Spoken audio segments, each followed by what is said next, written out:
session 7. We want to, oh good, we're right on time here, so we can get going here. Lord, thank you for tonight.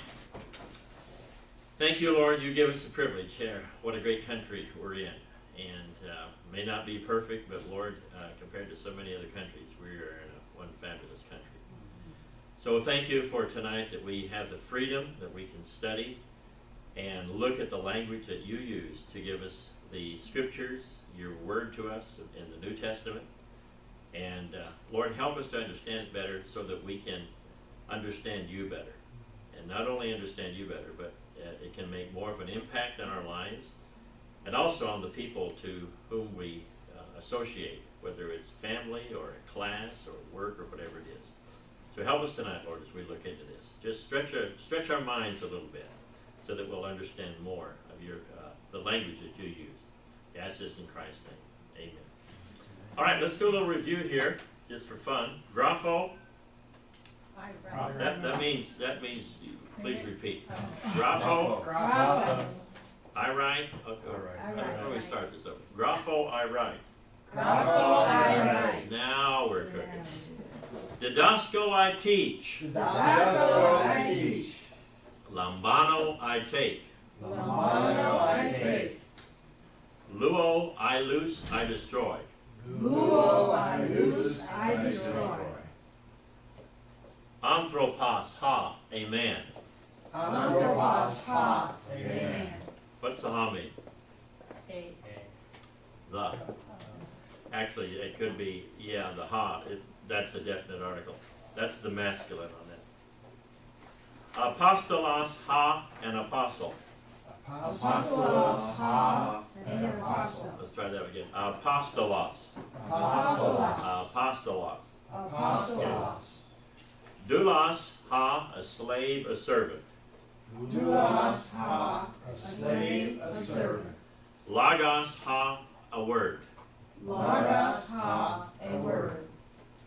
Oikos, ha, a house. Oikos, ha, a house. Huios, ha, a son.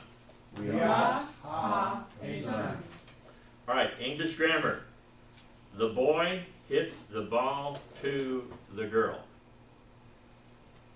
All right, so if we're going to diagram that sentence, the boy, subject, hits, verb, the ball, direct object, to the girl, indirect object. Review of English grammar. Got that? All right. Because if we don't understand that, we're not going to have very good successes putting these together here. All right. Present active indicative. Luo, I loose. Luo, I loose. Lues, you loose. Lues, you loose. Lue, he, she, it looses. Lue, he, she, it looses. Luamen, we loose. Luamen, we loose. Luata, you loose. Luata, you loose. By the way, who remembers Kairatet? Kairatet. Kairatet. Hello. Kairatet. Hello. Kairatet is hello plural. Kaira, hello singular. So, Kairatet. Okay. This is how you can tell. The kaira is the one, and this one is kairate for you plural. Okay, luusi, they lose. Luusi, they lose. I kind of like the sound of that one. Luusi, they lose. Didn't that get kind of a little swing to it? Try that one. Luusi, they lose. Luusi, they lose. Yeah, I mean, I kind of like that one.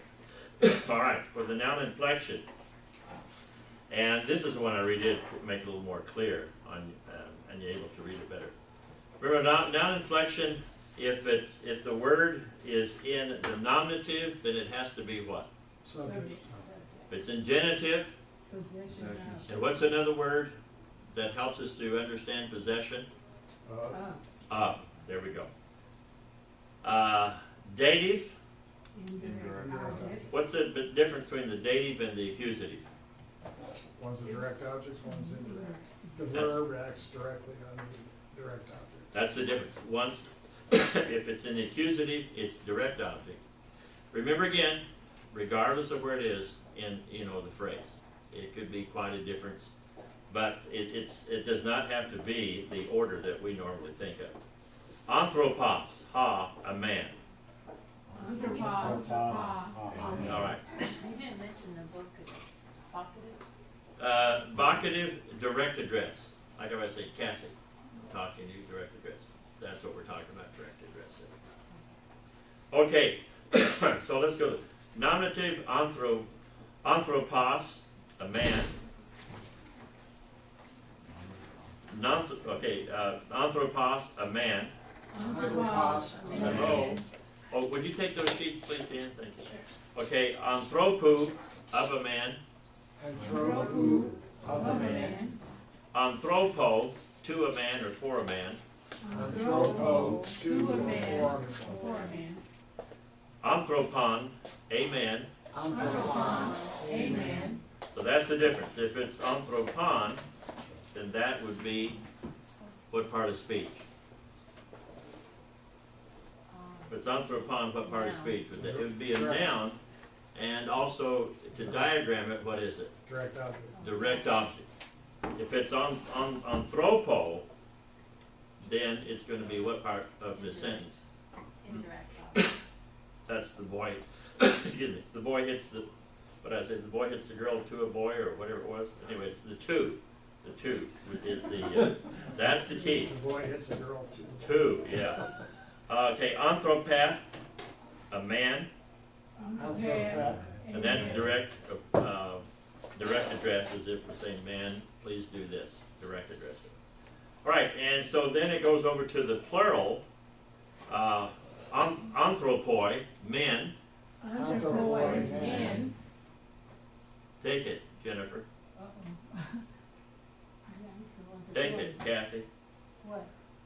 this word. Anthropon? Anthropon. Remember your accent there, and the omega is the long O. Anthropon. Okay. All right, Mace, pronounce that for us. Anthropos. Very good. He got it. Did he get it? He's good. All right. Who's our volunteer besides Kathy and Mace? Going once. Going twice. Going 3 times. Going 4 times. I'll go as long as we have to. But try it, Dan. Anthropons? It's on your sheet too if you have trouble seeing it. If you can't see it from this up here. You're close. Somebody else try it. Anthropos. Close. There he gets. You got it. Anthropos. Put the accent at the beginning. Anthropos. Anthropos. Okay, let's try this for fun. Okay. Anthropoi. Anthropoi. Anthropon. Anthropon. Anthropois. Anthropois. Anthropos. Anthropos. Well, we're getting good at this. Okay. Anthropos. Anthropos. Anthropo. Anthropo. Anthropo. Anthropo. Anthropon. Anthropon. Anthropath. Anthropath. All right, so that's it. Just practice there, and you get it there. All right, so here's our sentence that we looked at. In fact, we did this one last week, and here's the homework that I asked you to do. And we did this one last week. Doulos, graphe, logos. So just for let's see who's brave tonight here. Who will read the first sentence to us in Greek? I figure at this point, hey, you're almost to the finish. You wouldn't dare drop out of this one, so I'm going to be real brave tonight. Who will read the first sentence to us? Mace, Doulos. Which one do you want? Doulos, the first one? number 1, please. Doulos, graphe, Graphe, logos. logos. Logos. Okay, the omicron is always in optic, like optic. So it's logos. Logos. Some people, when they say that word, say logos, and we understand what it means, but if we want to go by the rules, so it's doulos, graphe, logos. Okay, I'm going to read it, and then you read it after me. Say, doulos, graphe, logos. Doulos, graphe, Logos. Lagos. Doulos, graphe, logos. doulos, graphe, logos. One more time. Doulos, graphe, logos. Doulos, graphe, Now logos. you get it. Okay. Now we did this last week, but who would like to translate this for us? This is a review of last week. Mace week is our star student here, but we're going to hold off on Mace. See if anybody else will be brave here. This is what we did last week. If you had notes from last week, you may have. Okay, Paul, go ahead. Slave writes the word. What do you have? Slave writes the word. A slave writes words, okay? Words. How many agree with it? The slave writes word or words? Plural. Did you say word or words, I Paul? said word. Words, okay. Is he right? I think it's words. I said A servant. slave or a servant writes words. Words. He's absolutely right. Words is Oh, plural. I was thinking Yes. doulos was plural. No, it's saying- Doulos, no, is, if you look at vocabulary number 2 on the sheet there, doulos is 1. Doulos, Yeah. okay. It would, what it would be, just for your interest, Oh, yeah. if you look at plural, it would be douloi. Oh, yeah. You see the plural, see how that works? Yeah. The singular is on your, is os, on you're looking at the noun inflection sheet. Everybody see that yellow one? Yeah, yeah. But if you were to have douloi, for instance, I had a pastor once who told me that he was in a ministry called logoi. And I had just met him. I didn't know him that well. And so I said, words. And he goes, oh, you know, hey, this guy, he knows something. That's about all I knew. Logos, we're used to hearing that, but logoi is simply the plural of it, words. All right, Can I ask you one question? yeah, On doulos, I read a article today with a word called doula. with what? Doula. Okay, And doula is a woman who helps during birth. Oh, yeah. well, that would make, Yeah, A doula. yeah. that would make sense. That's a popular thing. Yeah, my sister-in-law is gonna do it. Yeah, yeah. I've heard that too. And I said, Yeah. oh, you know what? I think that's a Greek word. Yeah, It wouldn't have to exactly. come. I said, I think that was in our vocabulary. Right, right. It would have to be just the feminine of it. Well, that's what it is. It's a feminine. A feminine Yeah. servant. Yeah, It's the feminine of it. right. So here's the thing. Remember what he talked to us about grammatical gender and natural gender. Yeah, Most of the time, English follows natural gender, he, she, but Greek sometimes follows it, but sometimes it doesn't. And in that case, it does. It's one of the illustrations that it does on it. So doulos is masculine, That's right. and doula would be the feminine of that? Apparently so. Okay. Apparently so on that. All right, so let's look at the next one here. All right, I'll read it. Apostoloi, didaskousi, anthropon. Apostoloi, didaskousi, anthropon. Okay, let's try the first word here. Apostoloi, Apostoloi, didaskousi, didaskusi, anthropon. anthropon. Okay, who's going to be brave? Give us the whole thing in Greek there. Apostoloi didasko, I forgot the last one already. Anthropon. Anthropon. Anthropon. Apostoloi, didaskousi, anthropon. Let's everybody try that. Apostoloi, didaskousi, anthropon. All right. Anybody want to be brave and tell us what they had as far as a translation here? An apostle teaches. Oh, here we go. Yeah, go ahead. An apostle teaches. An apostle teaches.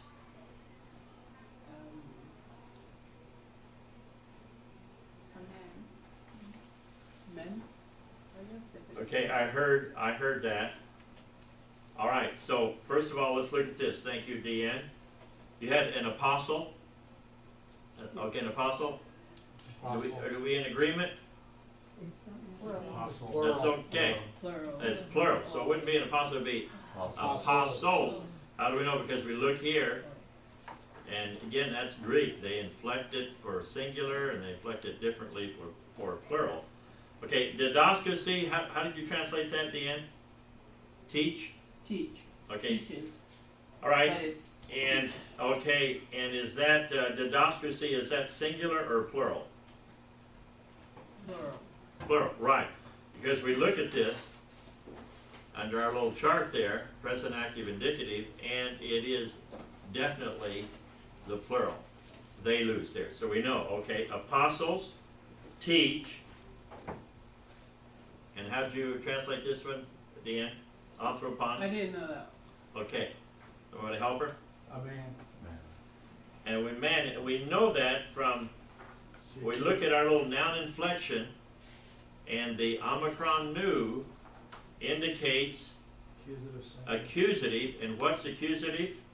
Direct object. Direct object. So let's go back and look at that. Deanne wasn't here when we did this, so let's go back and look at that again for Deanne here.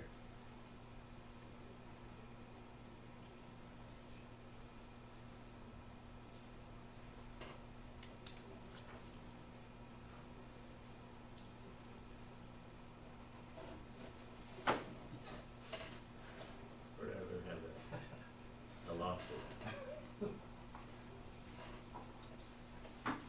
Well,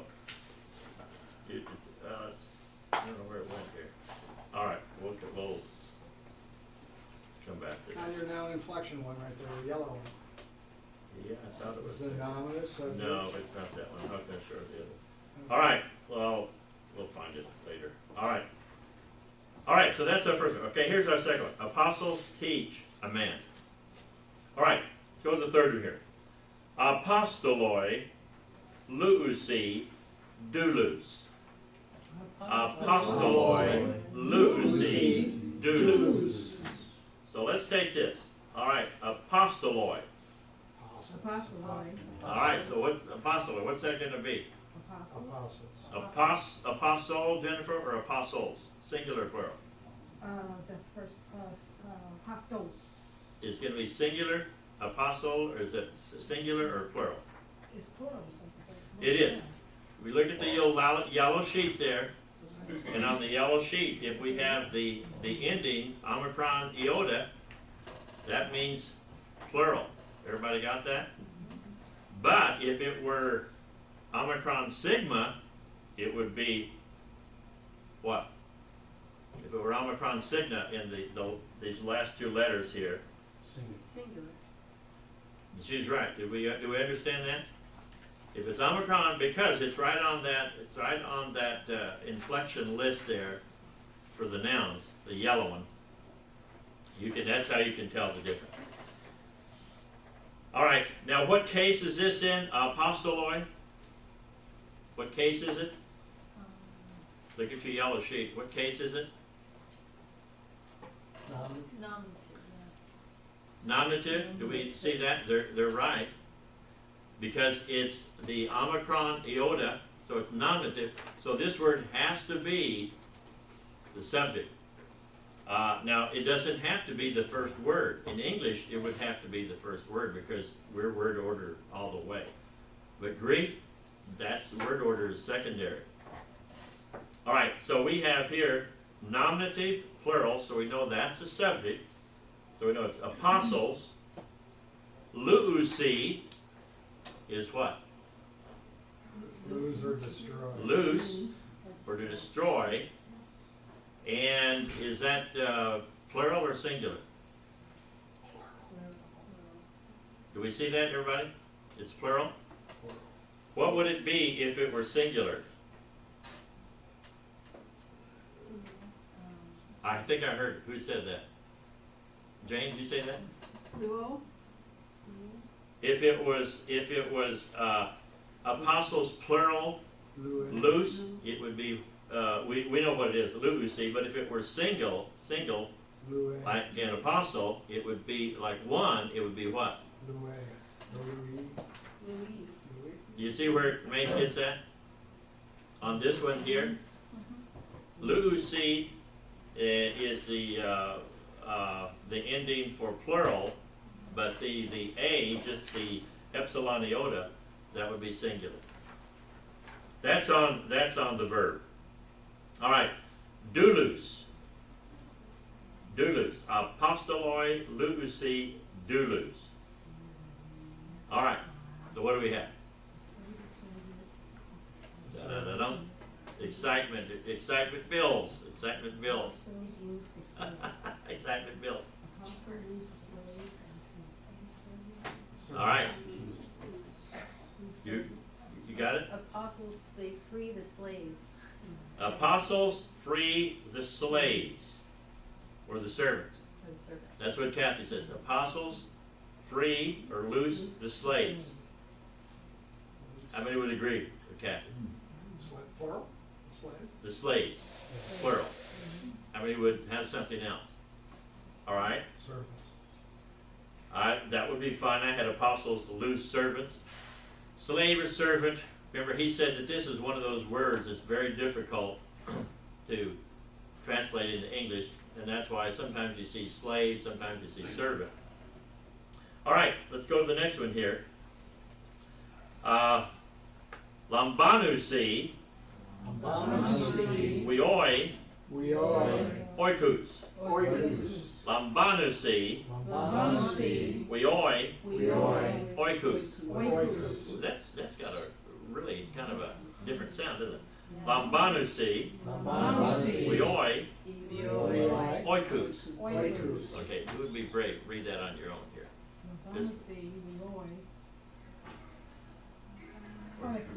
That's it. Say that again with conviction. That was it. You had it.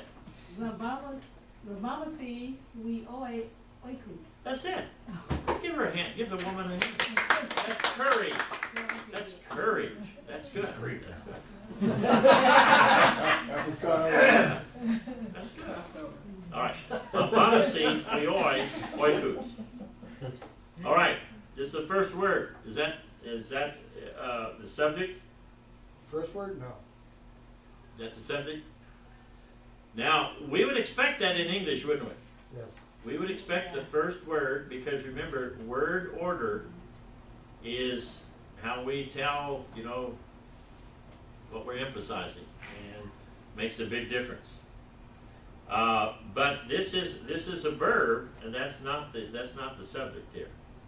Okay, so what is this lambanusi? What's it translated as? Yeah, let's translate lambanusi. They take. So we know it's from lambano, to take, and is it singular or plural? Plural. Plural.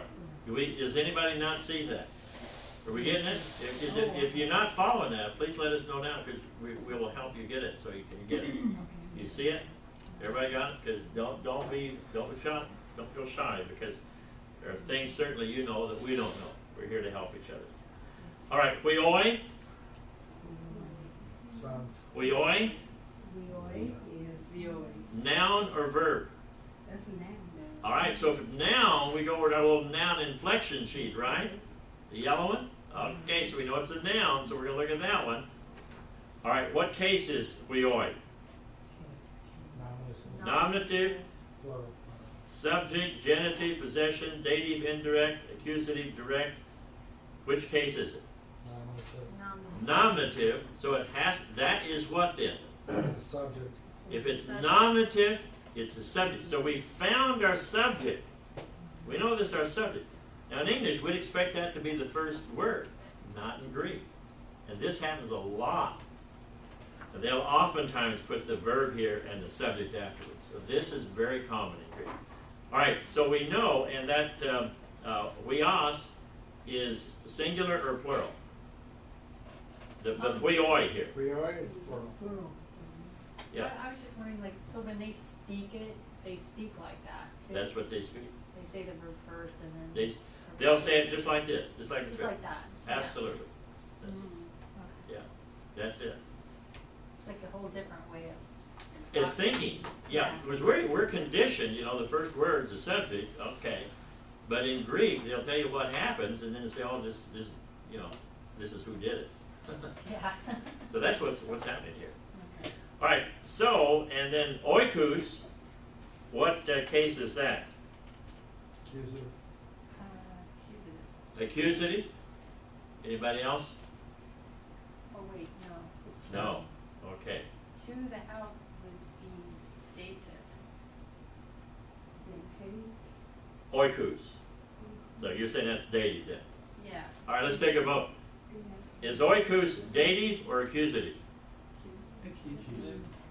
How many say accusative? How many say dative? How many don't know? That's fine. Okay, help Jeff so he'll figure that out. Yeah, let him know. Oh, wait, Is I'm that- sorry, is no, that- it is, We're trying to figure out here oikus. it is accusative. Yeah, help Jeff get it. We want everybody to get this. Yeah, no, Don't it's worry the- about whether, Okay, you know, you're, It wasn't there when I was looking the first time. I know they It took is it off. I just Like threw it two on there. letters, now there's Well, now you 30. can read it. Yeah. I know, This is I I just didn't threw read it there. before. This is hard to read. It's when you read that, I threw it at you. It wasn't there before. All right, you getting it, Deanne? Yes. You got it, Paul, Jane, you okay on this? All right, we just want everybody to get it. Doesn't make any difference who got it first there. All right, so we got oikus, a singular or plural? Well, I'm gonna say plural. I would say singular. I mean, still trying to figure it out. Okay, that's Plural. We look at the end, oikus, Oh, yeah. do we see it singular or plural? plural. Plural? Singular? All right, anybody not understand where we got that? Don't be afraid to ask. You know things that we don't know. All right, so the translation of the sentence is, drum roll, is Sons. something, sons what, Deanne? Sons take the house. Sons take the house. Houses.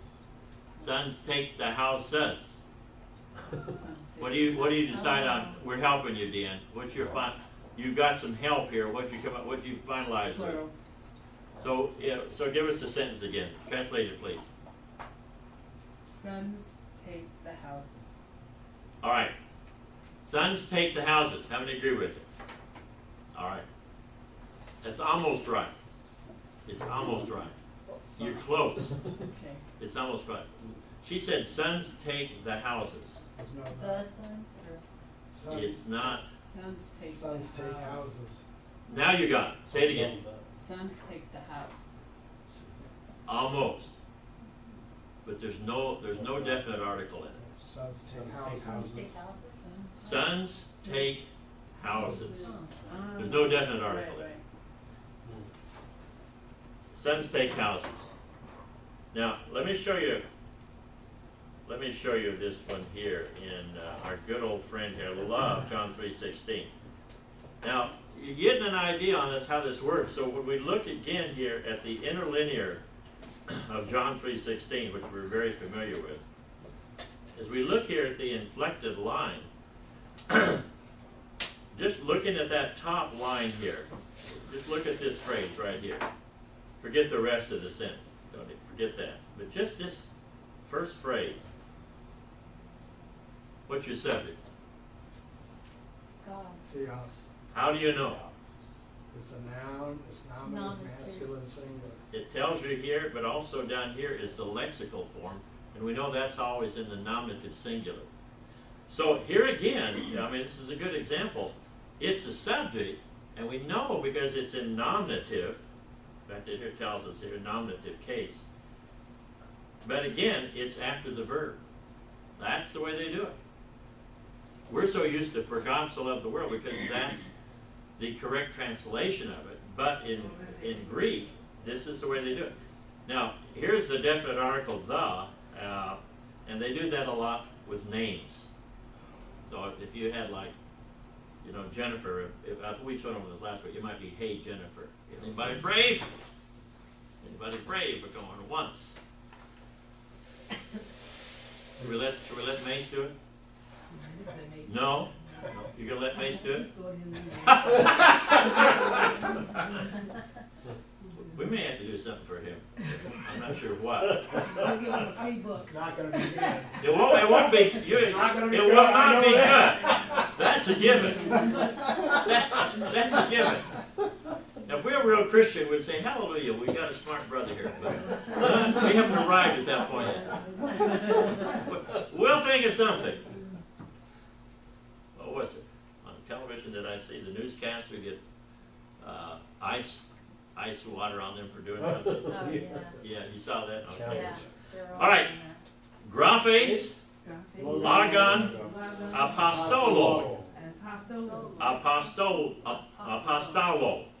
apostolo. That's I got it right there. Apostolo. So graphes, logon, apostolo. Graphes, logon, apostolo. All right. So what do we have here? Who's going to be brave here? We don't want Mace to do it again because that's too much. We're already going to get him anyway. All right. Graphes is what? It's what? You right? Apostles. Oh, I'm sorry, wait, no, A words, graphes? words. No, Graphes is, Graphes is, Jeff knows. Jeff knows. is that a noun or a verb? noun. It's a Verb. verb. Oh, That's okay? All right. Good. Thank you for being brave. oh, yeah. It's a verb because it's from grapho. Oh, right. The grapho. So is The right. okay. So is it singular or plural? Graphes. Plural. Plural. Doesn't it have to match apostles? Singular. You. If apostles is nominative, it has to match it. Okay. But if it's not nominative, It's not. it's not the subject. Oh, It's not. Good question. okay. So graphes. Singular or plural? Let's take a vote. Singular? Plural? Singular? Plural? Okay, it is singular because under luo, and I'm pointing to this one on your worksheet, lues, if it's got that ending, which is epsilon, iota, sigma, which matches the lues, then it's what then? All right. So then it's singular or plural? Singular, one, you, or if we were in King James, thou. That's for you King James people, thou. That's a one big advantage of King James. They always knew whether you're talking singular or plural. Or plural would be ye. King James had it all over there. I don't know why we haven't caught up yet on that. All right, so graphes It's archaic. then is rights, you, You right it. singular, right. So it's you right. All right, now we have logon. A word.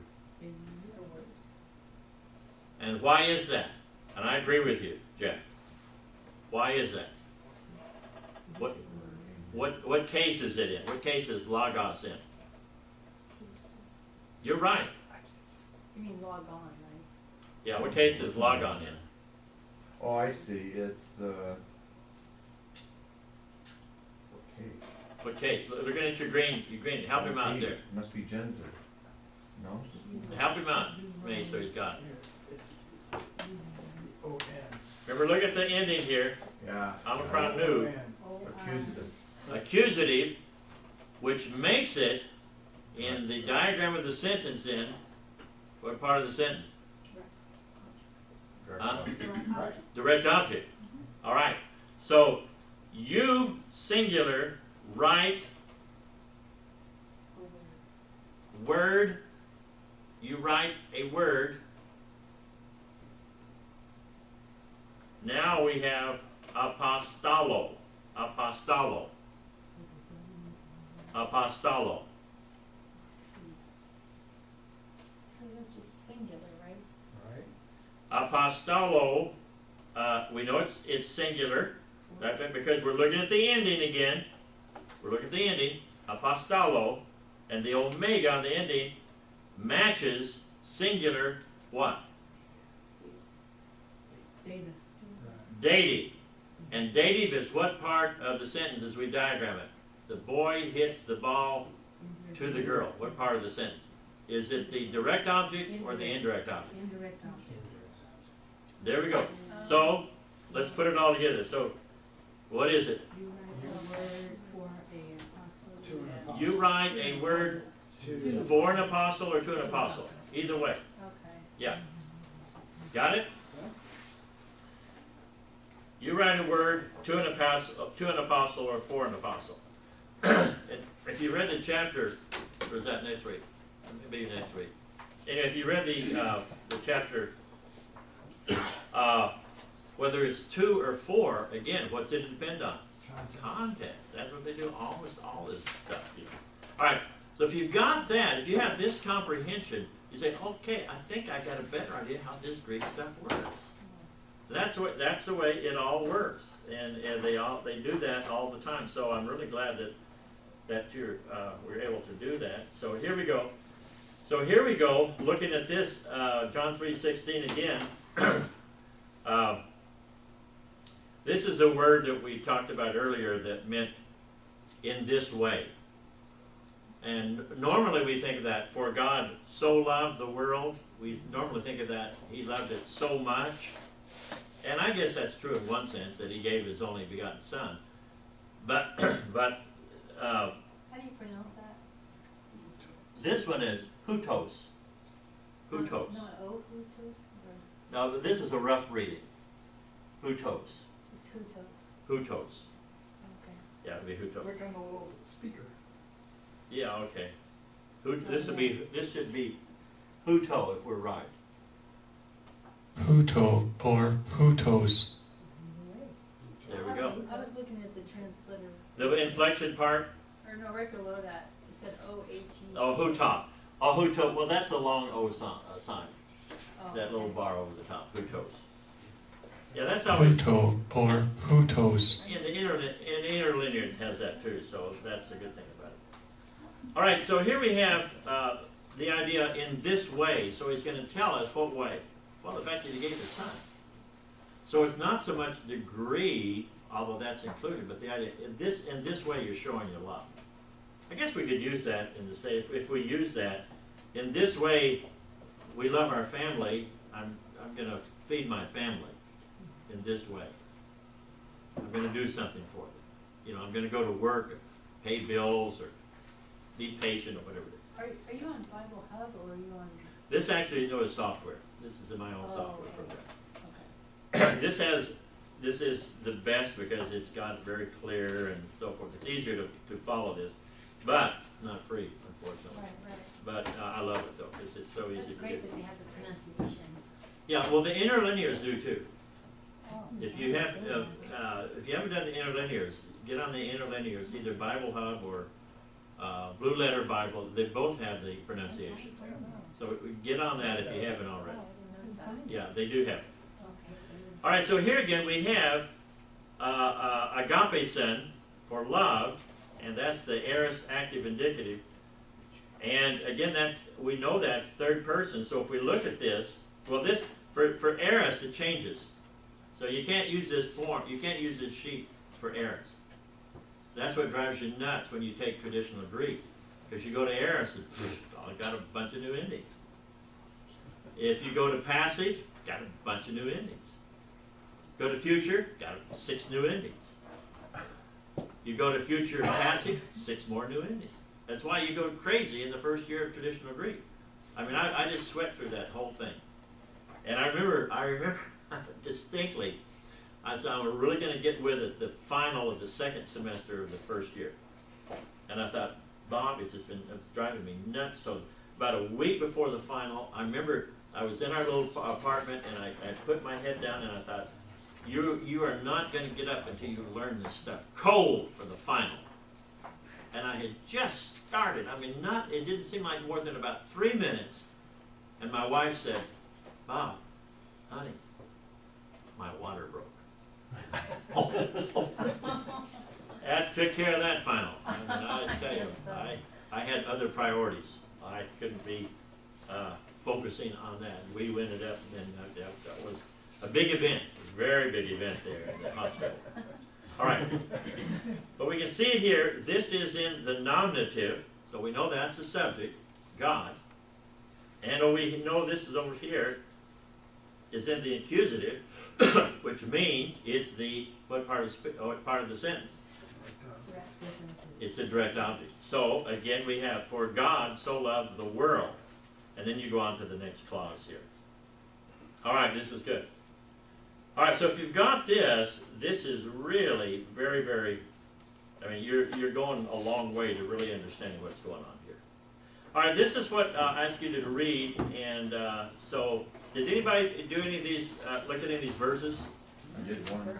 Okay, yeah, let's look at it. Which one did you do there? Philippians what? I did 4, 1, and 2. Philippians 4:1. All right, let's go to that. Let's go to that. All right, here's Philippians 4:1. Okay, you've got the floor. Tell us, Jeff, what you learned on Let's see, there was a verb in there, stand firm or stand fast. And the Greek word is, it. In 4:1 or maybe it's 4:2? 4, 1. Oh, Stand firm, yeah. oh, so right here it is. Okay, yeah. All right, what'd you find out about that? It's the verb is stand firm or stand fast, stucco, It's stako. stako. And the tense is present, it's a continuous action in progress, state of persistence. The mood is imperative. Voice is active. Person, second person, numbers plural. What is the fact that it's an imperative? What does that tell us about the verb? It's a command or instruction given to the hearer. I like that. Good. What else, Jeff? You're on a roll. Anything else? Is he good? He got that figured out. You just said my name. Yeah, you're sitting by the right person there. And then I got All right, so here we got. 2 nouns. Okay, hang on. It's imperative, present. So the idea of present means what? Continuous action in Yeah. progress. State So of when you're persistence. standing firm, keep standing firm is the idea. Yep. Now, if it were in, here's the difference. If it were an aorist, this is the difference. It means just it occurred, but it didn't tell you much more about it. We're going to have a good lecture on that before we leave tonight. Okay, good. All right, go ahead, Jeff. What's your next one? Got 2 nouns. First one I have is brothers or brethren. Okay, up here. And the word adelphos, or adelphos, Good. case is vocative, Vocative. vocative, direct address. Gender is masculine, number is plural. And then the next noun is joy. And the word is hara. And then the case is vocative, gender is feminine, number is singular. Okay. And then for verse 2. All right. Okay, I found it. First, I think there's only one verb. I exhort or beseech. Okay. The word is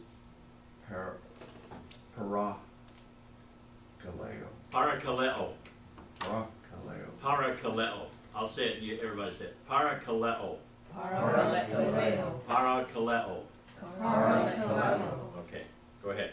Wait, so that one that was vocative, that meant that it was a direct address? Direct address. Like I say, brothers, stand with me. He's talking to the brothers. Stand with me. So it's direct address. Isn't it just para-kalo? Yeah. It is. I'm talking about the lexical form. Parakaleo is the lexical. Oh, okay. We're not going to bother learning the inflected form. Oh, that's no. If we get this pronunciation is always the lexical form. Parakaleo. Parakaleo. Parakaleo. Now this word, parakaleo, go ahead, tell us more about that word, Jeff. The tense is present, mood is indicative, voice is active, first person, singular. Okay, so what is he doing here? It's indicative present, meaning he's doing what then? Stating the fact. Stating the fact, and is it present time, future time? Continued action in progress, stated, consistent. Is it present or future then, Jeff? You know. Is it present or future? You just told us, but I'm just, Present. Oh, present. it's present. So he's telling, it's not like I will appeal to you, or it wasn't like I did appeal to you, but rather present, I'm appealing to you. It's happening right now. One thing this word is very intriguing. Parakaleo. This is the same word, parakaleo, that we get what? Holy Spirit. Holy Spirit from. The paraclete. The paraclete is simply, a nuance of parakaleo. And it means, we think of it, normally when we think of the Holy Spirit, para means like Alongside. like a parable or parallel lines, the one beside the other. So to call, kaleo is to call. So to call alongside, paraclete. Now it's translated comforter, helper. So these again are the bundle of meanings that you can attach to that word, but you go back to it. And here it's in the word for word here, it's I appeal, because it's used in a different sense here. But that's just the way the Greek does it. There's so many ways that they have these Greek words. Okay, very good, Jeff. What else did you have there? Got another verb, Okay. to be of mind or mind. Okay, is that to think there? Let's see, is that praneo? Yes. Praneo? Okay. All right. Go ahead, tell us about it. The tense is present, mood is infinitive, and voice is active. All right. So to think, is he telling us here to think in the future, or to think yesterday, or to think continually? Right, and because here it's what they call infinitive, which normally has a to in front of it, to think. So it's to think then, continually. That's it. When we see the present, we know, okay, that's what he's telling us, or he's doing right now. Good, very good. Got any others? Nouns. Okay, Got some nouns. okay, go ahead. A couple of names. Euodius. Okay, Case is accusative. Gender is feminine and singular. And then the same with sin. okay, let's look at,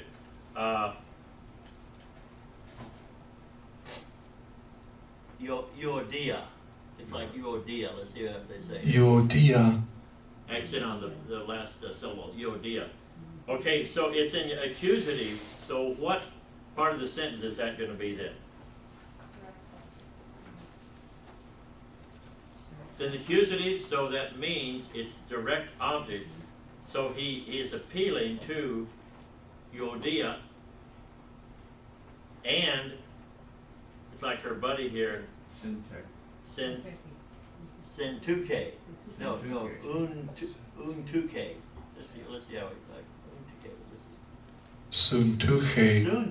Suntuke. That's the capital. I'm not used to seeing those. Okay, so he's appealing then, direct object, to accusative. So he's appealing to thee. So again, in English, we would be I appeal to Euodia and Suntuke, but here in Greek they separate it, even though they're both accusative. That's just the way it works. So you understand? If you understand that, okay, now I know why it's mixed up there. All right, any more, Jeff? Well, I missed a noun in verse 1, but there's one in verse 2, same thing. Okay. The Lord, All right, and the case is dative, so it's an indirect object. there you go. gender masculine, and then number singular. Okay, And good. Word curio. All right, and that would be, That's all I can- curios, curios, let's see how they say it here. Kurios, Curios. Korea. I guess mine Kurios, spelled it Kyrio. It is, when they transliterate, sometimes they put a Y for the upsilon. No. Yeah. And there, in the book, he tells you there's a technical difference as to why you put the Y and sometimes you don't. He also said in one of the lectures, he said that that's changing and it's not uniform. That's why it's confusing. Another confusing thing. It's interesting how it says, I appeal to the same thing to think in the Lord, and mine says, you know, that they live in harmony. Yeah, You know, it's just that whole idea. yeah. of it. In fact, let's see here, 4:2, let's just see for interest's sake here. Here's King James, I beseech Euodias and beseech Syntyche. NASB, I urge Euodia and I urge. And here ESV, I entreat. NIV, I plead. And New Living Translation, I appeal. Now, how much difference is there between I beseech, I urge, I entreat, I plead, and I appeal? Not much. Do you see much difference between I plead? Plead seems stronger than urge. That's what I was thinking. To me, a plead is stronger. Stronger. That's how I normally think of it. But anyway, you can just see, again, bundle of meanings, and the translators, they pick out what they think, you know, would be appropriate for theirs there. Okay, very good, Jeff. Let's give Jeff a he's good. All right, anybody else do any of these? All right, go ahead. Which ones you do? Philippians 4, 6, and 7. All right, let's go to 4, 6, and 7. Okay, we're on 4, 6 here. Okay. So, it's familiar, I'm sure, to everybody. Be anxious for nothing, but in everything, by prayer and supplication, let your requests be known to God. So, marinate is the verb, and it's present, imperative, active, and second person plural. So what's that tell us about that? It's a command, It's a command, yeah, and what else? and it's a, The present is telling us what then? just that it's present, not future. Yeah, he's not telling us in the future, you know, quit worrying. You can worry now about it, Oh, yeah, but, you know, like ongoing. but he's telling us right now, don't be present tense, don't be anxious, don't be concerned about it now. Be anxious, yeah. Okay, good. And, that it's also saying that, Is he talking to one or more than one person? plural. So, Plural. Yeah. Good. So he's always talking to more than one person. Okay, good. Yeah. Very good. And this, I guess the implied subject is you, Yeah. second person plural. Right, it Yeah. would be. It would be, yeah. And then the next,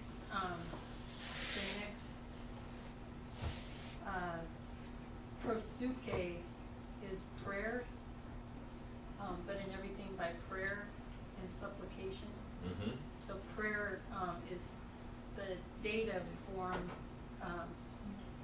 because it's by prayer, so Okay. it's dative. And it's also the gender's feminine singular. Yep, okay.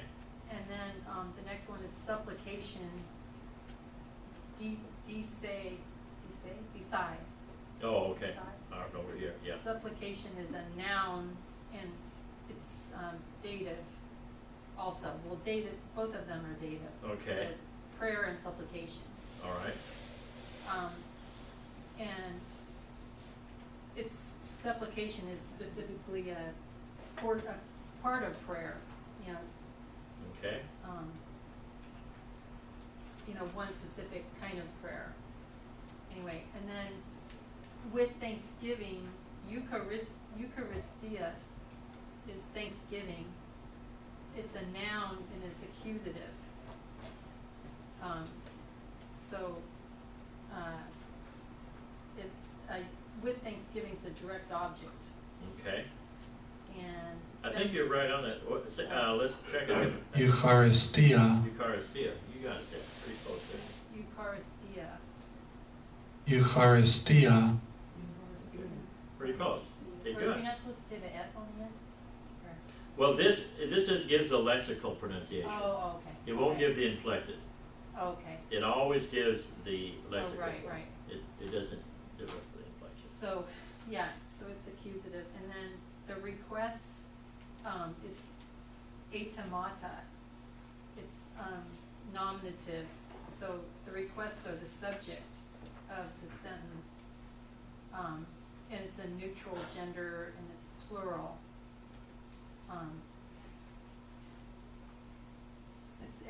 The request means the specific details of supplication, Okay. but, anyway, that's the, subject, yeah. Okay. And then the peace of God, it's an antidote to Is that anxiety. 4-7? Yeah, now Okay. 7. The peace of God is irene to Theo. Okay. This is Irene. Irene Irene, to Irene. Irene, Irene to Irene. oh, Remember that oh, yeah, epsilon yeah, yeah. iota is that diphthong? When you have two vowels together, it's an A A. sound. Irene. To Irene, Okay. Irene to Theo is peace of God. It's a nominative, feminine singular. So the peace is the subject. And then God. Let's see. God is a noun and it's genitive. Right. Because And the genitive tells us what about the word? that it's of God. Possessive. So it's the Possessive, peace yeah. of God. Peace of God. That's what that genitive tells us. That's why they translate it peace of God. Right. Peace of God. That's genitive. That's the genitive idea there. Very good. There's Very just good. a couple more. And Yeah, then good. surpassing hyperakusa is a verb, surpassing knowledge, or surpassing understanding. The peace, this is all, the subject's still the peace of God, but it surpasses understanding. So surpassing is a present participle. Active, nominative, this is what I didn't understand. That's it's a participle, but it's a verb, but it gave a case for it. I thought cases were just for nouns. Participles also can have cases. Oh, okay. They're kind of a mix. They're kind of a mix, but they can have Oh, okay. cases too. Because it said it was a nominative case. Yeah, but they can operate like nouns. They're kind of a mix when you see that ing. Oh, okay. Yeah. Let's get huperecho. Huperecho, That's the word huperecho. Huperecho, The rough breathing on that huperecho. Okay. All right. Huperecho, Okay. You're doing good. Anyway, and then so there's surpassing understanding. Understanding is a noun. It's not a noun. It's understanding. The word is, you pronounce noun, right? Noon. It's pronounced Noon. noose. Noon. The inflected is noon. Oh. You're right. Oh, noon? The inflected up here at the top is noon, but Oh, the okay. lexical form is noose. Okay. That's Noose. understanding, yeah. Noose, And, Okay. and that's, it's the direct object, it's Is there any accusative. significance that some of the verbs are like feminine and neuter? I mean, because, supplication and request, that's all feminine, but request is neuter. Why is that? Wouldn't it be feminine also?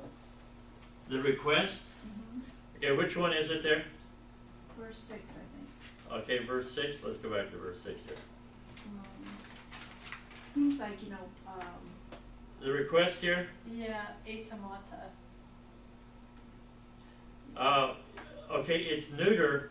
Now, this is a case where it's, first of all, it's not a noun, it's a verb. Right. Excuse me, it's not a verb, it's a noun. it's a noun. But again, remember, they follow grammatical order. It just happens that that word is In fact, he told us anytime the lexical form ends with mu alpha, it's neuter.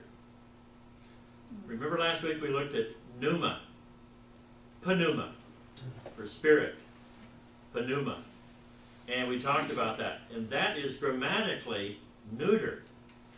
But that's just the way Greek does it. The word for house is masculine. We don't think of a he house. It's just the way the language is. So anytime it ends with mu alpha, it's going to be a neuter word. That's just by rule what it is. That's just the formation of the word. It So doesn't mean anything other than that. Okay, so there's no significance that prayer, supplication, thanksgiving, peace, all these are feminine? It doesn't make any difference. Okay. Because it would if it followed natural order. But Greek didn't follow natural order. It's just that in the formation of the word, they just have to be neuter or they have to be feminine. Mm-hmm. Remember last week he gave the illustration of a sinner. Let's see. The word harmontia is feminine, and that's the word for sin. But the word harmartalos is masculine, and that's the word for sinner. But it doesn't mean that in this case men are sinners and women are, just sinful. He said, no, it's just grammatical. That's just the way Greek does it. So it doesn't mean that that's, something more for women. No, that's not the way Greek works. And he made a point of that. When he said that, it kind of made me think, well, what does it matter then if it's masculine or feminine? You don't really know what significance It's just the that formation of the word. And the thing is, what helps is if you get some adjectives that modify that noun, that describe that noun, and you say, well, how do I know which one goes where? Yeah, they have to agree. So the adjective has, like if the word is feminine, the adjective has to be feminine. Yeah, right. And that's what, so like if it said it's a good prayer, the word good, because this is, what is that, nominative, or is that masculine? It's feminine, then it would have to be, the word good would have to be in feminine as well. So then you can tell what adjectives, what adjectives are describing what nouns. And that's the significance of I it. see, okay. Otherwise, you see all these words, well, what goes with what? Yeah. So that's in Greek, because they don't put them in word order. So they say, well, we know this goes to this because it's masculine. We know this goes to this because it's feminine. Now, if there's two things that are feminine, then you don't know. I mean, you can go by context again. But Greek doesn't answer all the questions. Greek to some of them. All right. Anybody else have sentences? I just want to say thank you for those of you that volunteered. That was fair. Let's give them a hand. Appreciate that. We learn stuff this way. All right, so what I'm going to do here, I'm going to go to the next part of our lesson here. Let's see, I'm going to go right here. Okay.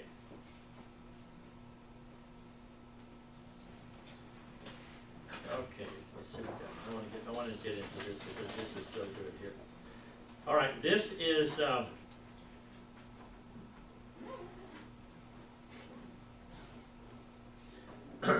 we had an introductory lesson with Bill Mounts on verbs, and this one is he divides his video lectures up into 3 parts. And he's in the process of redoing this whole book. In fact, the revised version is out, but it doesn't have, this one has a great appendix on Hebrew for the rest of us. The new one doesn't have it. I think probably the publisher said, listen, we'll come out with that with a later version and make more money off of it. They probably weren't quite that crass, but probably they meant that. They didn't put it in the second one, and this is why I said, well, let's stick with this one. But in the second one, he divides the course up into 3 parts. Foundational, and then what he calls church Greek, and then there's the next, I don't know what he calls the third one. But each one is advanced. This one is more advanced than the first one we saw. So pay attention to this. This one happens to be 42 minutes, which we're not going to look at 42 minutes of it. We're gonna look at 28 minutes of it. But in 28 minutes, take notes on this, and we'll go over it. But this really opens up and helps us understand in a much better way the Greek verbal system under aspect. And really, it's just fantastic. And I was thinking about, just as I was looking at these lectures in this last few weeks especially, when I took Greek, we spent the whole year learning all these endings and everything. And then the second year, we got into writing papers and reading commentaries and spent basically most of the year on that and had very little time with the grammar part. But the grammar is really the important part. So this video series allows us really to get into the grammar, which is you really have to have before you go into that. So in many ways, this is better than the 2-year course that I had here. So let me get this going here. We're only going to listen to 28 minutes of it. But it's a very good 28 minutes here.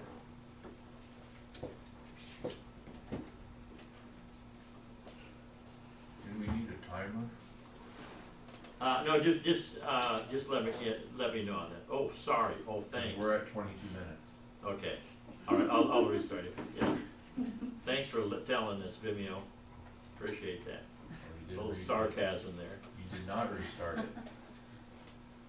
All right. Now let's see if we can get this going here.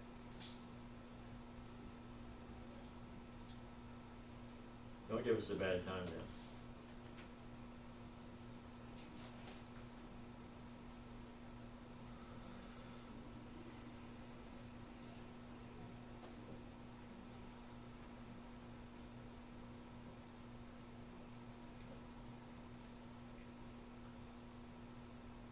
In this lesson, we're going to jump right into the heart. In the loop, was that because he put take up daily, is still undefined, or was it made it continuously? It was undefined. Okay. And in fact, I've got it here, and we'll go over that. All right. So here's what he's just telling us here. The continuous, I am eating, I was eating. What tenses? This may help you if you're to answer this question. Remember what he said is that the Greek was concerned with not the time. The English is concerned with the time.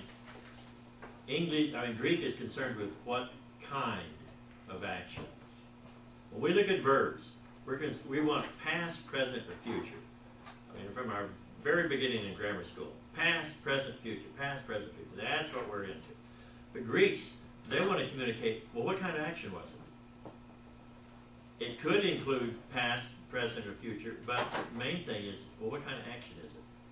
So he puts it down into these 3 categories. Continuous, I am eating or I was eating. Which tense would that be from your sheet here? Present Present or imperfect. or imperfect. Right. Do we understand that from this? Anybody not understand it? Because present is I am eating, I eat, it could be translated that way. Or the continuous is also the idea I was eating. Both of them are continuous. All right, undefined, what tense would that be? The aorist, and he calls it the dump one. Now sometimes the time it becomes a big. In fact, in the assignment I'm going to give you for next week, you're going to see part of it. But again, he just talks about the occurrence of it. Doesn't tell you more about, and that's what he's talking about. You know, you ate. Well, what does that mean? You were really eating, or you were eating in full, or what does that tell you? Just I ate it. And the perfective was perfect. I have eaten, and there are ongoing consequences. And the closest that we have to English is I have eaten. But even that doesn't convey the idea that there are ongoing consequences.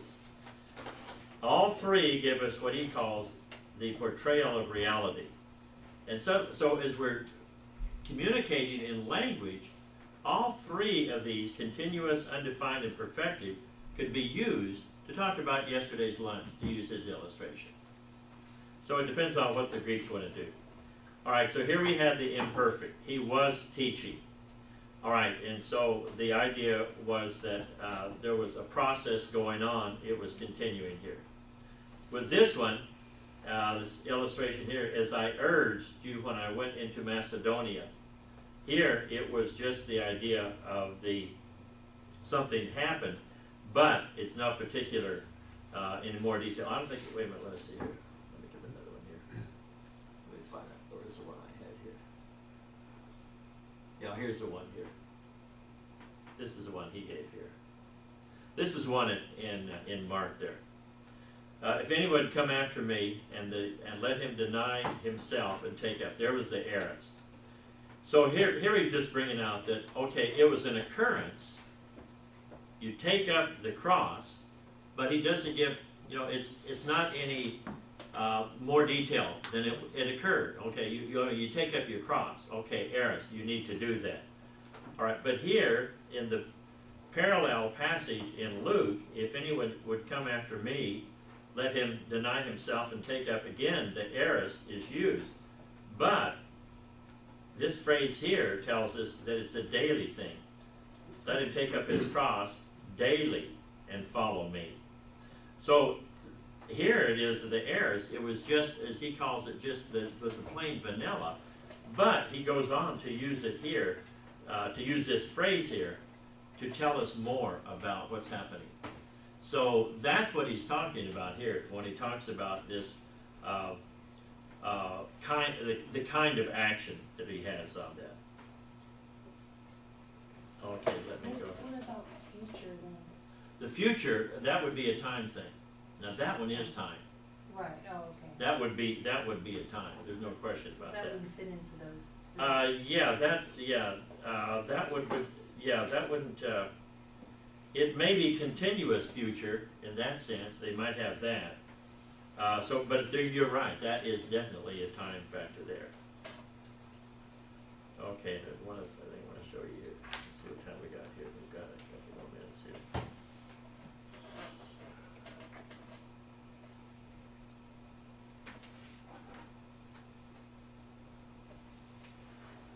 All right, this is the one here. Let's see.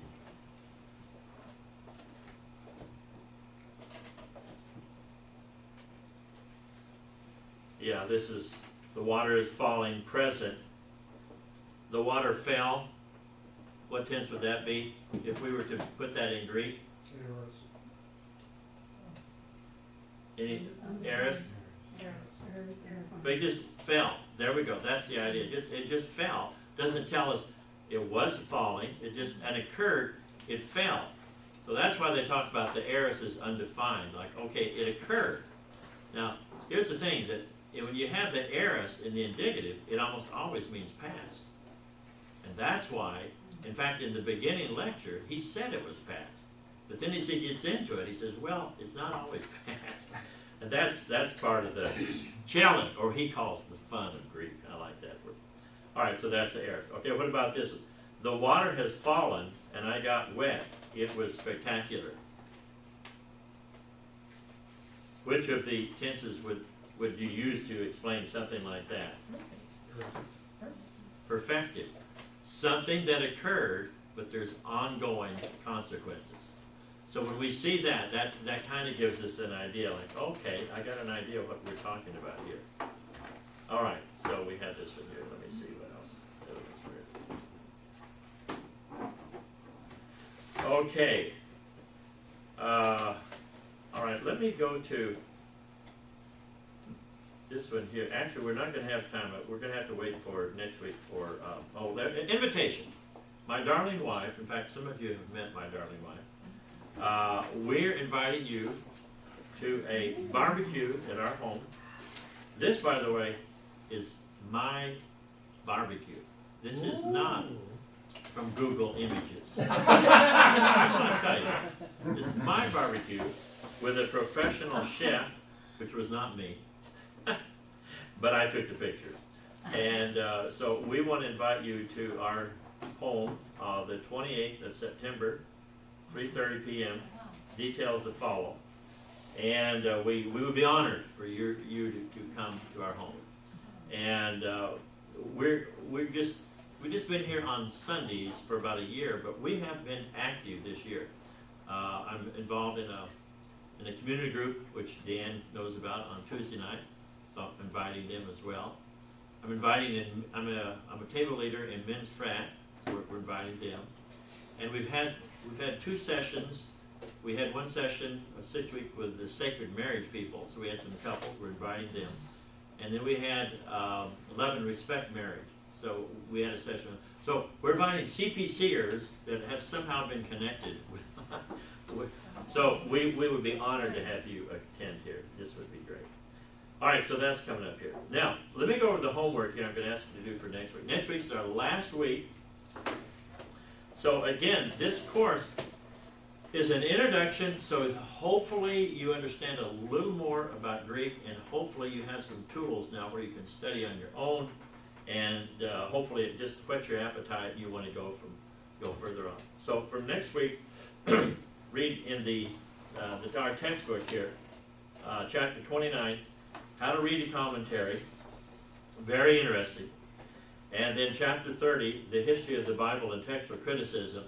Now, don't get lost with all this stuff on textual criticism. It's interesting if you're into it, but how we got our Bible is just fascinating. It's just fascinating to see how we really got, what it started from and so forth. So read those, but again, I want to get you into doing these things. I don't want you to say, oh yeah, when I get around to reading the commentary, I'm going to do this. So I'm assigning a commentary reading for you here.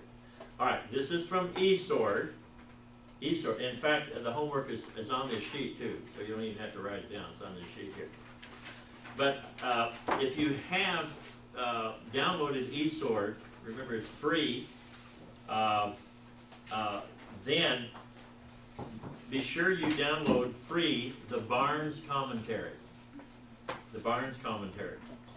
I have in fact, if you come over for our barbecue, I'll show you, I think it's 22 hardbound volumes. The spines put together take up one almost entire shelf.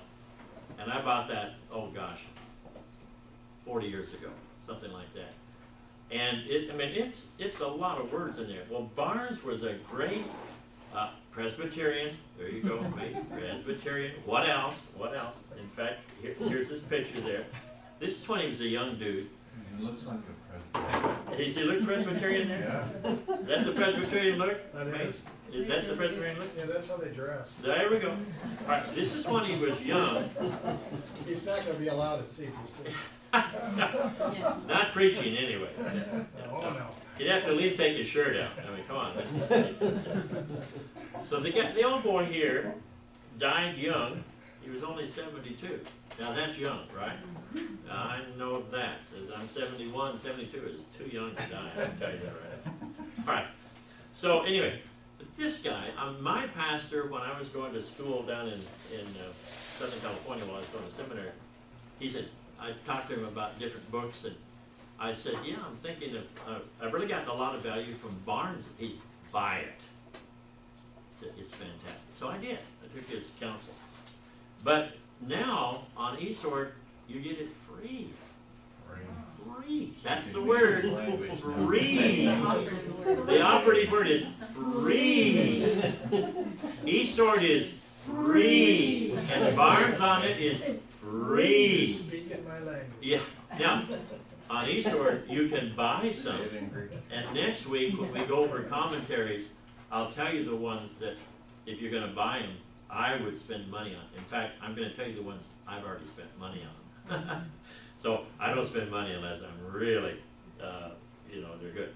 But Barnes I have used for decades, and this guy is excellent.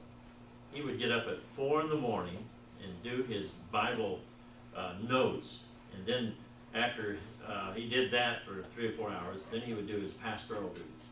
The guy is fantastic. So the other one is Vincent Word Studies. Again, you can get it on eSword, which is free, and it's also free. In fact, you borrowed that book. Oh. That's the book that you borrowed that time. So, now the difference is when you get to, I couldn't get a picture of him. I don't know why they didn't have his picture in Google Images, but they do have a picture of his books here. But he was a scholar who lived, well, he was a little more current. But his is, when you look at his, I mean, he has a lot of the Greek written down. And so, I just want you to look at that and see that if you wanted to really get more into Greek, this is the guy. But when I'm doing a study on a subject, I always go to Barnes. I mean, that guy is just good. There's a lot of other good commentators, but this guy is good. But I want you to do it on Hebrews 6, 1 through 12. 6, 1 through 12. It is one of the most controversial, debated passages in the Bible. It's the strongest warning there is in the Bible that I know of about keep on to the faith. Keep following Jesus. I mean, it is without question. And you ladies, when you get into the Hebrews this year, you're going to get into that one section. And so you're going to have a head start on it. But Barnes is fantastic on it. Barnes only uses a little bit of Greek, but his thought is tremendous. But he will bring out the Greek. And here's the value of you go to learn the commentaries. When a guy like Barnes, now Vincent, he brings out Greek on everything. That's the whole gist of his book. I just want you to see that. But Barnes, when he brings out Greek, it's worth looking at. It's important. It's not just okay, but it's got something of significance. Now, this is free. I'm going to tell you what I'm going to tell you now. You want to read something that is full of Greek, free on eSword, but you probably will never use? This is free. Free. RWP. It's free on eSword. RWP. Robertson's Word Pictures. The title, you think, pictures. I have a 5-year-old. She and I like to read because we both like pictures. I thought, ooh, that must be what it is. No, it isn't. There are no pictures. I don't know. He ought to be shot for that title. There's no pictures in that thing. Now, that one, just look at that and you think, my gosh, this is Greek that I will never use. So that, but my Greek prof in seminary, he said, Robinson is good. In fact, he told us about one time he went to a pastor's home, and how did he put it? He said this pastor, he tried hard, but he didn't have a very good library. He said he didn't even have Robertson, and I thought, well, he really must be good. So I got it, and I thought, gosh, I never use this thing. So this is free. If you want to see a Greek free that you probably will never use except when you really get into something technical, that's for free. All right, but read it. Now, is there anybody that doesn't have access to eSword? You can all do eSword? Okay. We're all okay. Okay. Because I do have the printed version. I'd be glad to lend somebody if they didn't have that. All right, now let's see. Let's do one other thing here. I didn't go over. I want to go over quickly these chapters here, so that 9, 10, and 11. And I'm just going to bring out the things that I think are worth looking about in these chapters here. All right, page 84. We got about 5 minutes left here. Conjunctions. As you look at this chapter, again, the same thing. Conjunctions have a range of meanings. If you look at page 83 there, kai at the top is the most common of all Greek conjunctions. 9,161 occurrences. That's a lot. That's the word usually and. But it can also mean or, also, or but. Now again, it's the same thing as we learned with other words. Range of meanings, and they just pick out the one that they think is appropriate for that particular thing. So that's the main thing with that. And they give you in the chapter a whole other things there. Whole other list of conjunctions that you can use. Page 86, there's gar and Allah, but anyway, you can look at that. Okay, adjectives, a word that modifies a noun or another adjective, 95. I thought this was interesting. If you look at 95 at the top, the Lord's Prayer, our Father which art in heaven, hallowed be thy name, thy kingdom come, thy will be done, give us this day our daily bread, and deliver us from evil. And then as we look at that in the on the top there, that word is just evil, but it can also mean evil one. Now what's interesting is that the way that the translator is translated, but Albert Barnes, my hero, this is what he says about this word. Deliver us from evil. The original in this place has the article. In other words, the evil. Deliver us from the evil, that is, as has been supposed, the evil one, or Satan. The meaning here is deliver us from his power, his snares, his arts, his temptation. He is supposed to be the great parent of evil, and to be delivered from him is to be safe.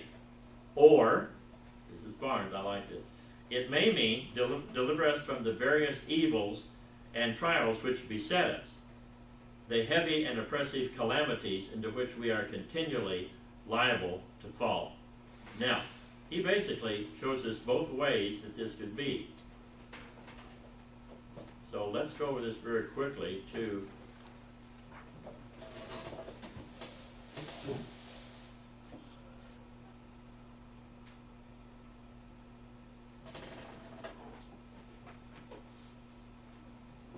all right, so here on the interlinear, the evil one, but look at the way that it's translated here.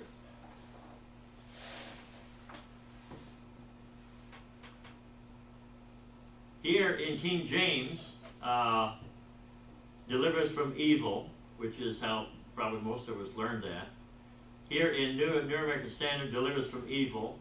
ESV, deliver us from evil. NIV, deliver us from the evil one. And here in the New Living Translation, deliver us from the evil one. Now, what comes to your mind? What's the difference between hearing deliver us from evil in contrast to deliver us from the evil one? Is it different in your mind? Big difference. All right, what Barnes is telling us, you can translate it either way. So what's happened here with the translators is the NASB and the ESV have chosen evil, and the NIV, evil one. Again, that's just the translation. That's just, you know, that's just up to the translators what they want to use there. Is that because it's a singular thing? Well, it is singular. It is singular. But it is just, you can't tell. You can't tell from Greek which of these is correct, because either one is right. And that's just what he says is the problem here. In fact, he gives the illustration here on his as well. Okay, so one thing about Greek that I think we've learned so far, you cannot tell everything about interpretation from Greek. It'll give you some help. But to think that, you know, somehow if we know Greek, we're going to know every possible interpretation, no. It just doesn't work that way. On the other hand, if you do know some Greek, it will help you. Hopefully that's the two things here. All right, so adjectives there. That's just what I wanted to bring out there. All right, one other request. Of course, we're right on time here. One other request. I do appreciate you sticking with me through this course here. What I want to do, maybe I'll have to talk with the pastors and so forth, but I would like to offer this course again in the spring. But what I want to do is kind of a promo, is I want to make a little YouTube video. So I'm just asking you to think, if you're brave enough for me to interview you about what you've gotten or not gotten from this course. In fact, if you really say something like, it was horrible and everything, I'll just edit you out. But you feel free to say it. It may make you feel good. You won't make it on YouTube. But next week, at the the end of the class, if you are willing to help me make a little promo video, and you'd allow me to interview you, and you can give your thoughts in this class. Think about that for this week there. All right, so that's coming next week. All right, so that's it for today. So let's thank the Lord. Lord, thank you that we can have another session to learn about the language that you use for the New Testament. Lord, I pray that that this will help us in our understanding of what you communicate to us, and help us in our Bible study, and hopefully will just give us some more tools to dig further into your word. So thank you for this, and I pray as people do some work on Hebrews 6 this week, Lord, just speak to them. It's just such a great passage, and such a inspirational passage in many ways. So help us, Lord, and thank you for each one that comes out and has come out so faithfully these Monday nights. Give them a good week this week until you bring us back together. We pray it now in Christ's name. And all God's people say, Amen. all right, have a great Amen. week.